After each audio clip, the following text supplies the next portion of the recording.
முதலமைச்சர் அவர்களே, நீங்களும் பெரியார பின்பற்றி ஜாதி அடிப்படையில இடஒதுக்கீடு பண்ணிக்கிட்டே போனா தகுதியும் திறமையும் என்ன ஆகுறது? எந்த தாழ்த்தப்பட்ட டாக்டர் ஊசி போட்டு நோயாளி செத்துருக்கான்னு, எந்த பிற்படுத்தப்பட்ட இன்ஜினியர் பாலம் கட்டி இடிஞ்சு விழுந்திருக்குன்னு, அறிவும் திறமையும் பொதுவானது, வாய்ப்பு கொடுத்தா வளர்ந்துட்டு போகுது. ஐயா, நாங்களா நீங்க கண்டெடுத்து வழி நடத்தப்பட்ட பிள்ளைங்கயா இன்னைக்கு தமிழகத்தோட ஆட்சி பொறுப்பை ஏற்க போறோம். எங்களை வாழ்த்தணும், வழி நடத்தணும். எங்களுடைய முதல் சட்டமே ஐயா ஆசைப்பட்டபடி சுயமரியாதை திருமணம் தான் எங்களுடைய முதல் சட்டமா இருக்கும். ஐயா ஐயா, இது உங்க ஆட்சி. நீங்க போராட்டம் பண்ண வேண்டிய அவசியமே இல்ல. எல்லா ஜாதிக்காரர்களும் அர்ச்சகராகிறதுக்கு சட்டமே கொண்டு வர நாங்க தீர்மானம் பண்ணிருக்கோம். சந்தோஷம், ரொம்ப சந்தோஷம்.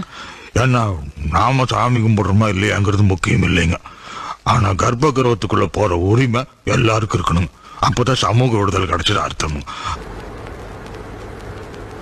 ஐயாவுக்கு அரசு மரியாதையோட அடக்க செய்ய உத்தரவு போட்டீங்களா? சார், அதுல ஒரு ப்ராப்ளம் இருக்கு. என்ன ப்ராப்ளம்? ஸ்டேட் புரோட்டோகால் மேனுவல் பிரகாரம் அரசாங்கத்துல உயர்ந்த பதவி வகிச்சவங்களுக்கு மட்டும்தான் அரசு மரியாதை கொடுக்கலான்னு எழுதி இருக்கு. ரூல்ஸ் எல்லாம் இருக்கட்டும். மகாத்மா காந்தி எந்த அரசாங்க பதவி வகிச்சா? அவருக்கு அரசாங்க மரியாதை கொடுக்கலையா? ஏன்னா அவர் தேச தந்தை. அதுபோலதான் பெரியார் தமிழ்நாட்டுக்கு தந்தை. நாம அரசு மரியாதை கொடுப்போம். சார், தவறா எடுத்துக்க கூடாது.